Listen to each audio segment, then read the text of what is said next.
আরিয়াতি ইসলাম। তার বয়স মাত্র ৮ বছর। যে বয়সে রোবট নিয়ে খেলার কথা, সে বয়সে রোবট বানিয়ে বিশ্বমঞ্চে বাংলাদেশকে তুলে ধরেছে সে। শুধু তাই নয়, অনেক মেধাবীদের হারিয়ে বাগিয়ে নিয়েছে স্বর্ণপদকও। এই মেয়েটির নাম আরিয়াতি ইসলাম। সবেমাত্র ৩য় শ্রেণীর ছাত্রী হলেও সম্পূর্ণ নিজের হাতে তৈরি রোবট দিয়ে জিতে এনেছে আন্তর্জাতিক রোবট অলিম্পিয়াডে স্বর্ণপদক। দক্ষিণ কোরিয়ার বুসানের বিশাল বিক্সকো কনভেনশন সেন্টার, এখানে ২৬তম ইন্টারন্যাশনাল রোবট অলিম্পিয়াডে অংশ নিতে এসেছিলেন বিশ্বের ২৬টি দেশের সেরা ছোট বড় প্রতিযোগীরা।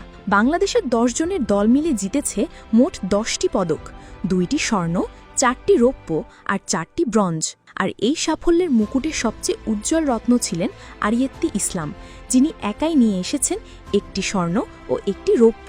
ক্রিয়েটিভ ক্যাটেগরি জুনিয়র গ্রুপে আনারি দলের হয়ে স্বর্ণ জেতা আরিয়াতি ফিজিক্যাল কম্পিউটিং জুনিয়র গ্রুপে জিতেছেন রৌপ্য। ভাবুন তো, এই বয়সে অন্যরা যেখানে খেলনা নিয়ে খেলছে, সেখানে এই ছোট্ট মেয়ে খেলছে রোবট আর প্রোগ্রামিং নিয়ে। কিন্তু সাফল্যের পেছনের গল্প কম নাটকীয় নয়। জাতীয় পর্যায়ে ৭ম বাংলাদেশ রোবট অলিম্পিয়াডে অংশ নিয়ে জায়গা করে নেন জাতীয় দলে। এরপর শুরু হয় ২১ সেশনের বিশেষ প্রশিক্ষণ, যেখানে কঠোর পরিশ্রম, মনোযোগ আর কৌতূহল মিশে গড়ে তোলে এক অসাধারণ প্রতিযোগী। আরিয়াতির প্রযুক্তিপ্রীতি শুরু হয়েছিল ৫ বছর বয়সে।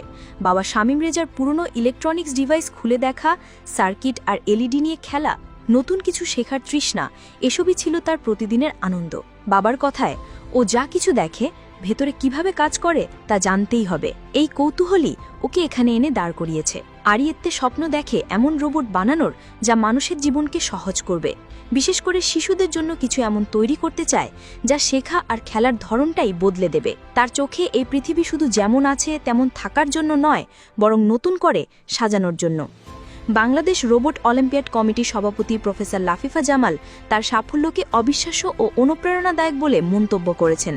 তিনি বললেন, এত কম বয়সী মেয়েদের স্টেমে এগিয়ে আসা বিরল, আর আরিয়াতি প্রমাণ করেছে দক্ষতা ও উদ্যম থাকলে বয়স কোনো বাধা নয়। এই জয় কেবল এক শিশুর ব্যক্তিগত গৌরব নয়, এটা বাংলাদেশের প্রযুক্তি ভবিষ্যতের প্রতীক।